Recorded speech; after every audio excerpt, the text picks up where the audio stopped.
ఆ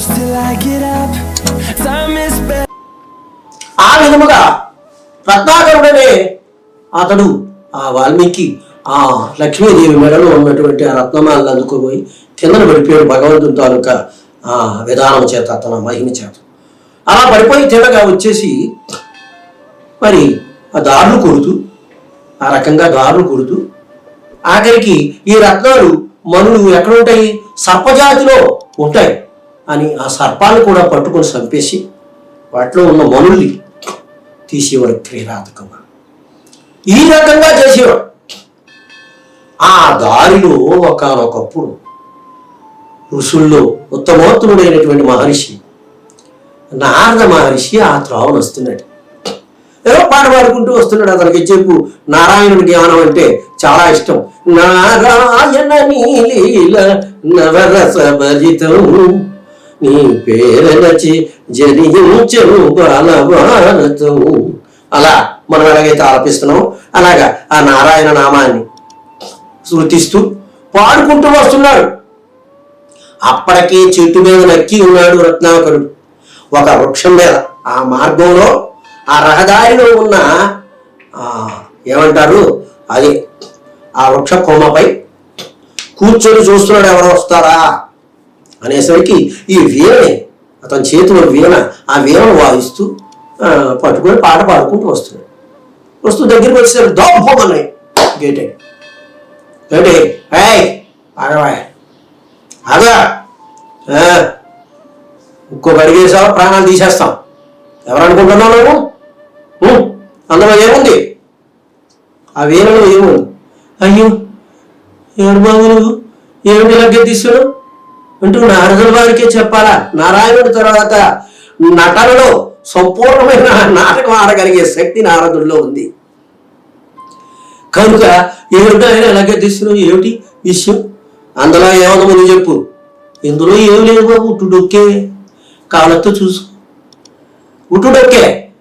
ఏమిటి ఇలా వెళ్తున్నావు, ఎందుకు ఏం చేస్తున్నావు, ఏమిటి ఇదంతారా, ఏమిటి ఇదంతా దండేసుకొని వెళ్తున్నావు, ఏమో వాయించుకొని ఏడా ఇది నాయన నీవెవరో తెలుసుకొని వచ్చిన నా కిరాతకుడు రత్నాకరుడనే కిరాతకుడు నా పేరు చెప్తే అవునా మంచినీళ్ళు తాగరు ఎవరు.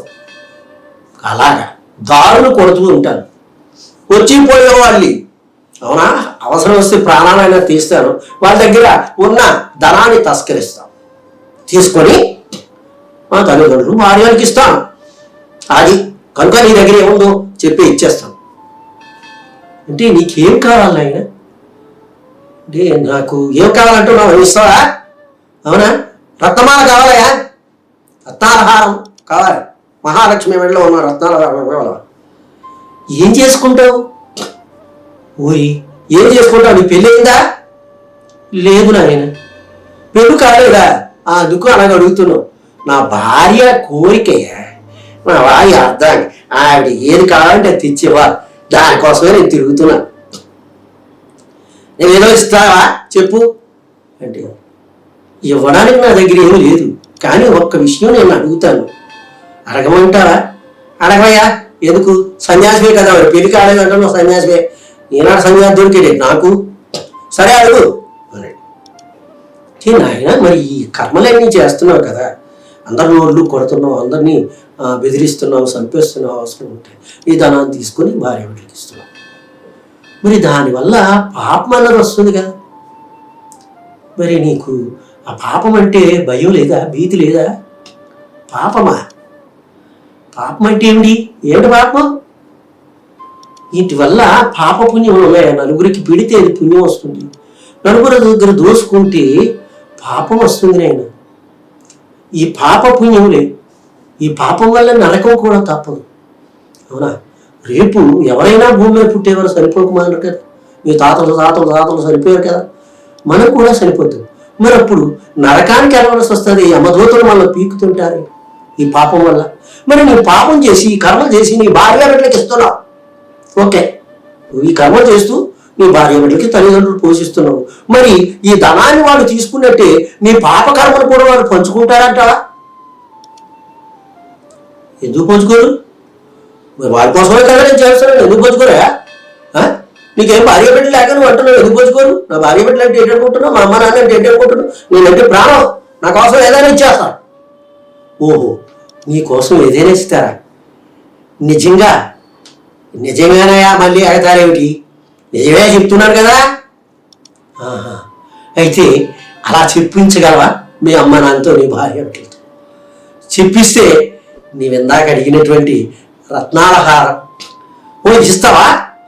నాకు అది ఎక్కడుందో తెలుసు, నీకు ఇస్తాను. నువ్వు చెప్పించగలిగితే ఇస్తాను. ఓ మరే మెలికెట్టావు. అబ్బా, సన్యాసం అయితే ఏమని వెలిగెట్టావు. సరే, ఇవ్వకపోయే వరకు ఒక్కేడుతో నీ పని నారాయణ. అది కనుక రా, చెప్పేస్తాను మా అమ్మ నాన్నతో, నా భార్యతో. పదనా అయినా నాకు కూడా వినాలేనే ఉంది. అవునా? ఇన్ని పాపాలు పుణ్యాలు భగవంతుడు ఎందుకు ఈ మానవ లోకానికి ఇచ్చాడు, పద చూద్దాం అని వెళ్ళగానే తల్లిదండ్రుల దగ్గరికి వెళ్ళాడు. హిరణ్యగర్భుడైనటువంటి తండ్రిని కేకేశాడు, నాన్న, అమ్మా, నాయన వచ్చేసావా? రా నాయన, రా రా రా. నా బాబే వచ్చావా? తిన్నానులే కానీ వెళ్ళేందుకు కానీ నేను ఒకటి అడుగుతాను, చెప్పగలవా? అతనెవరు నాయన? అతని సంగతి తర్వాత చెప్తాలే, ముందు నేను అడిగింది చెప్పమ్మా. చెప్పు నాయన. ఎందుకు చెప్పను? అది తెలుసుంటే చెప్తాను, చెప్పు నాయన. ఇప్పుడమ్మా, నేను ఈ కర్మ చేస్తున్నాను కదా, ఈ కర్మకాండ కొట్టేసి ఆలితోసి ఈలతోసి ఈ దొంగ వృత్తిలో ఈ చోర వృత్తిని చేస్తూ మీకు తెచ్చిస్తున్నాను కదా ధనాన్ని, మీకు, నా భార్యకి, అందరికీ. మరి ఆ కర్మ చేయట్లేదు, పాపం ఏదో ఉందట. ఈ సన్నాసి అంటున్నాడు, సన్యాసు కాదు పాపం, సన్నాసి అంటున్నాడు. పాపం ఏదో ఉందట. మరి అది మీరు పంచుకోరా? నన్ను ఇచ్చిన ధనం, నన్ను తెచ్చిన ధనం, నేను దారులు కొట్టు ఏర్లు కొట్టు ఏమో చేసి తీసుకొచ్చిన ధనాన్ని, దాన్ని మీరు తీసుకుంటున్నారు. వాళ్ళు వచ్చినటువంటి పాపం కూడా మీరు పంచుకుంటారా లేదా? అది ఎలా అవుతుంది తండ్రి? మేము చిన్నప్పుడు ఏదో చేసి మిమ్మల్ని పెద్దోళ్ళు చేసాం. నేను ఆయన కుమార, ఏదో చేసి మేము కష్టపడి, ఏదో కష్టం అంటే కర్మ అంటే దొంగతనం కూడా అందులో మా వృత్తి, మా తాతల నుంచి వస్తున్న వృత్తి. మేము పెంచి నేను పెద్దవాడిని చేసాము, కింటివాడిని చేసాం నాయన. మరి ఆ పాపాన్ని మేము ఎలా పంచుకుంటాం? చిన్నప్పుడు నేను పెద్ద చేసాం, అలాగే మా వయసు మారిపోయింది, మాకు వృద్ధాప్యం ప్రాప్తించింది, పెంచవలసిన బాధ్యత ఉంది. మీరు దొంగతనం చేసే పెంచమని మేము చెప్పలేదే, ఈ చోర వృత్తినే అలవాటు చేసుకొని మమ్మల్ని పెంచున్నాయని చెప్పలేదే. ఎవరెవరినో డోర్లు కొట్టేసి వాళ్ళు బాధపెట్టి వీళ్ళు బాధపెట్టి అవసరం వస్తే వాళ్ళు చంపేసాం, ఏదో చేసి ఈ ధనాన్ని పట్టుకొచ్చి మాకివ్వండి రా అని అనలేదే మేము నాయన. ఈ వృద్ధాప్యంలో పెంచవలసిన ధర్మబద్ధంగా తెచ్చిపెట్టు, మమ్మల్ని పెంచు, మేము వద్దంటో లేదే, ధర్మబద్ధంగా చెయ్యి నాయన.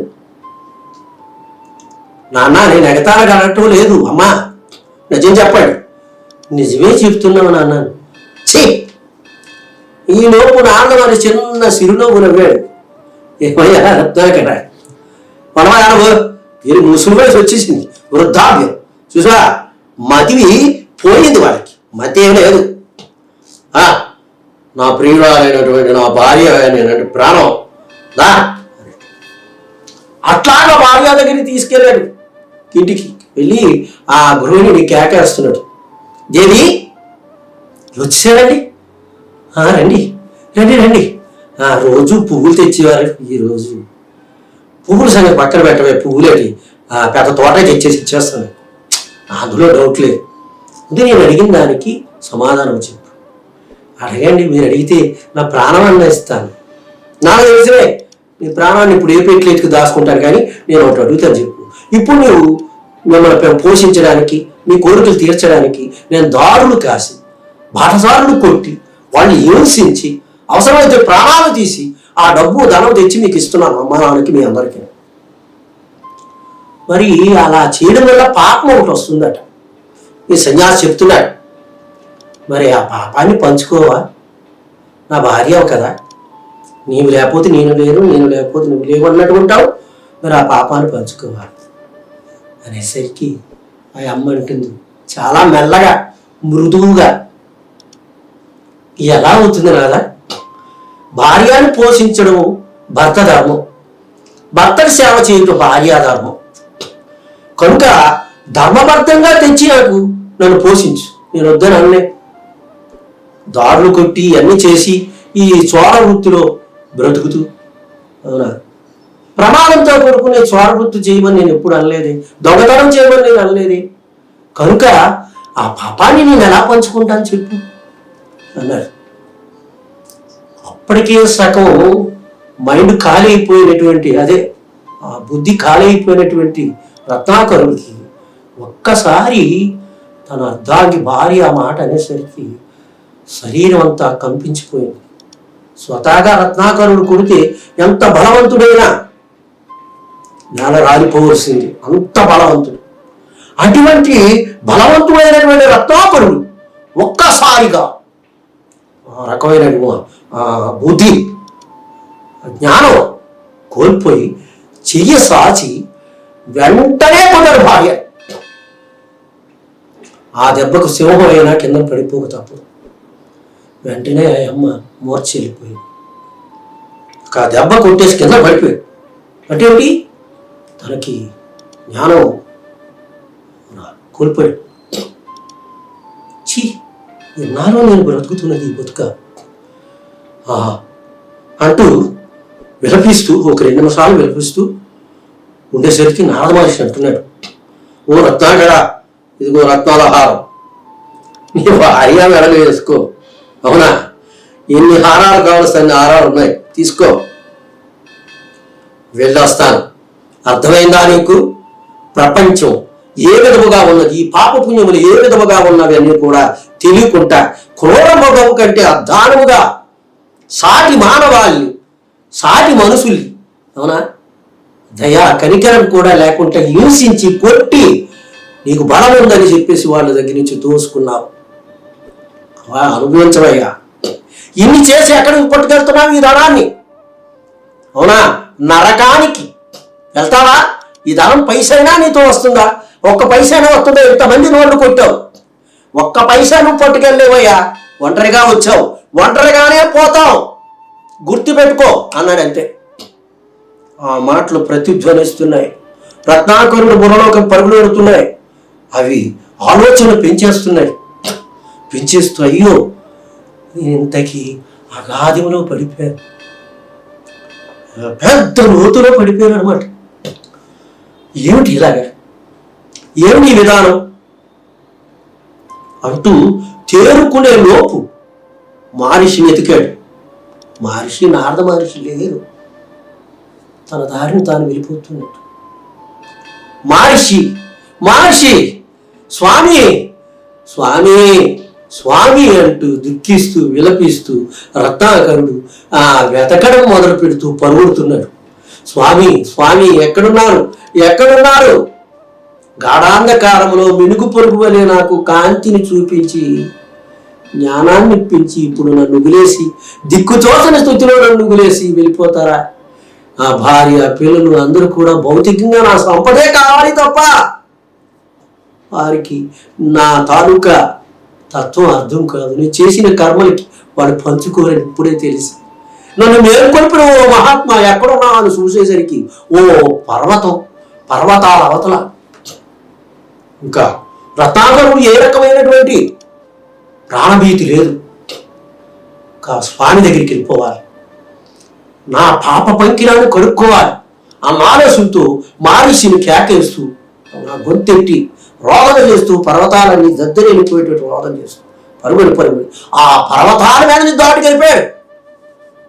చూసారా, ఆ పర్వతాలు మొత్తం దాటికి వెళ్ళిపోయి స్వామివారి పాదాలని కలబెట్టాడు ఒక్కసారిగా.